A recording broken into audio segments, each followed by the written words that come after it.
Hi అండి, ఎలా ఉన్నారు? బాగున్నారా? వెల్కమ్ టు కియాన్స్ కిచెన్. కిచెన్లో ఈరోజు అయితే నేను ఎగ్ మసాలా కర్రీ చేసి చూపిస్తానండి. ఆల్రెడీ నేను ఎగ్స్ అయితే ఓ 5 తీసుకొని ఉడికించి పెట్టుకున్నాను. ఇప్పుడు దీనిలో కొంచెం గట్ల ఘాట్లు పెట్టుకోవాలండి, మనకు మసాలా పడుతుంది బాగా.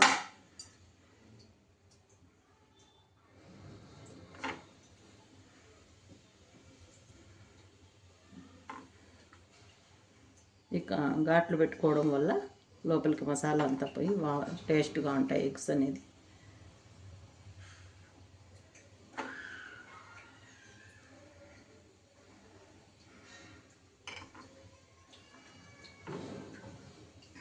ఓకే అండి, ఇప్పుడు తయారు విధానం చూద్దాము. ఒక ప్యాన్ పెట్టుకొని స్టవ్ ఆన్ చేసుకుందాము. ఒక స్పూన్ ఆయిల్ వేసుకుందాము. కొద్దిగా సాల్టు, కొద్దిగా పసుపు, కొంచెం కారం.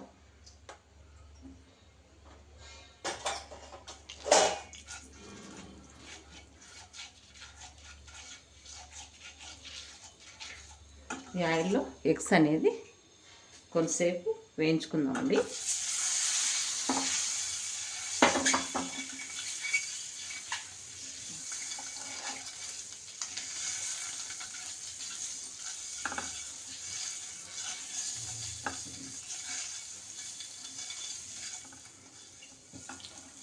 ఇవి తీసేస్తాము.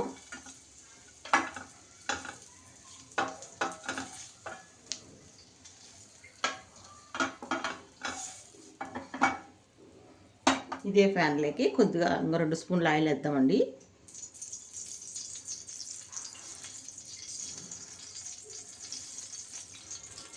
ఒక బిర్యానీ ఆకు, ఒక స్పూన్ జీలకర్ర అండి, కొద్దిగా ఆవాలు,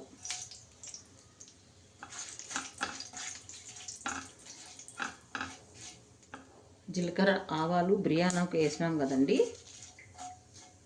ఇప్పుడు ఒక పెద్ద ఉల్లిపాయ సన్న తరిగి పెట్టుకొని ఇప్పుడు వేసుకోవాలా.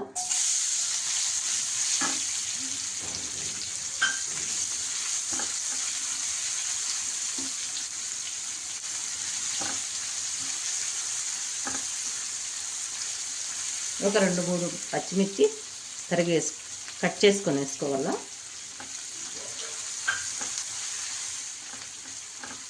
మరి వేగాల్సిన పని లేదండి. ఆనియన్స్ కొంచెం వేగితే చాలు, మన గ్రేవీలో మళ్ళీ ఉడుకుతుంది కదా. రుచికి తగినంత సాల్టు,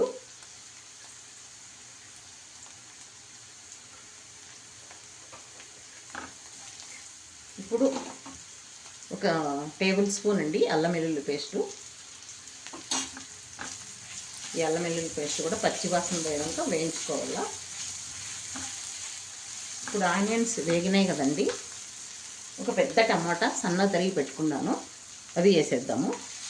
ఈ టమాటా కూడా బాగా వేగి ఆయిల్ తేలేదాకా వేయించుకోవాలండి, పచ్చివాసన పోయేదాకా. ఇప్పుడు మనము మూత పెడదామండి, టమాటా బాగా మగ్గుతుంది.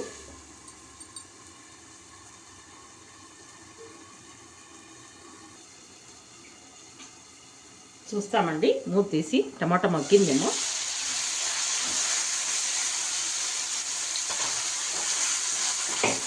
టమాటా బాగా మెత్తగా అయిపోయి మనకు ఆయిల్ తేలుతుంది చూడండి.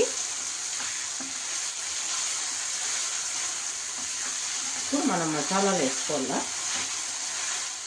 కొద్దిగా కరివేపాకు,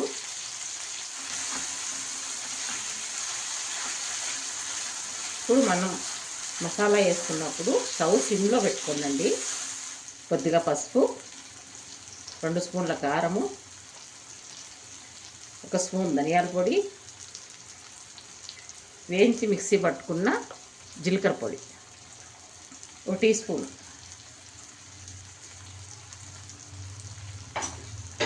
ఇవన్నీ మంచిగా వేయించుకొని ఆయిల్ పైకి తేలే వరకు బాగా వేయించుకోవాలండి. మసాలాలన్నీ స్టవ్ సిమ్లోనే పెట్టుకొని వేయించుకోండి.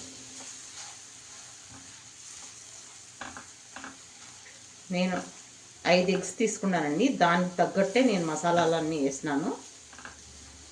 ఈ కర్రీ రోటీకి, రైస్కు చపాతీకి చాలా బాగుంటుందండి. సింపుల్గా చేసుకోవచ్చు. ఇప్పుడు ఒక చిన్న గ్లాసు వాటర్ వేసుకుందాము.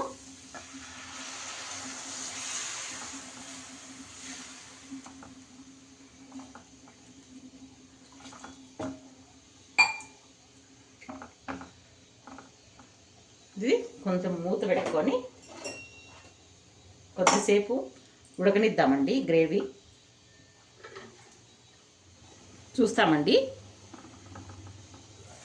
చూడండి బాగా కుక్ అవుతుంది కదా మనకి ఈ గ్రేవీ అంతా. ఇప్పుడు మనం ఎగ్స్ ఆల్రెడీ ఆయిల్లో వేయించుకొని పెట్టుకున్నాం కదా పక్కన, ఇవి వేసేద్దామండి. ఎగ్స్ కూడా బాగా మసాలా అంతా పడుతుంది. ఒక 5 నిమిషాలు 10 నిమిషాలు ఉడికించుకొని ఈ గ్రేవీ అంతా దగ్గరికి వచ్చేదాకా ఉడికిస్తాము.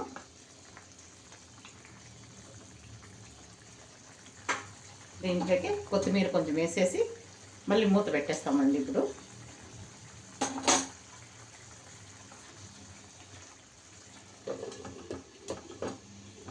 మూత పెట్టేసి ఒక 5 నిమిషాలు వదిలేద్దాము. చూస్తామండి కర్రీ అయిపోయిందేమో. చూడండి ఆయిల్ తేలింది బాగా. మనకు గ్రేవీ అంతా చిక్కబడిపోయింది, దగ్గరకు వచ్చేసింది కదండి. ఇంకా అయిపోయినట్లే మన curry. Tasty egg curry ready అండి. సింపుల్గా చేసేసుకోవచ్చు. ఎప్పుడు ఒకే రకం కాకుండా ఇలా కూడా ఒకసారి ట్రై చేయండి, చాలా బాగుంటుంది. మనకైతే కర్రీ అయితే రెడీ అయిపోయిందండి. స్టవ్ ఆఫ్ చేస్తాను. ఇంకా వీడియో నచ్చినట్లయితే లైక్ చేయండి, షేర్ చేయండి, సబ్స్క్రైబ్ చేసుకోండి. ఓకే బాయ్ అండి.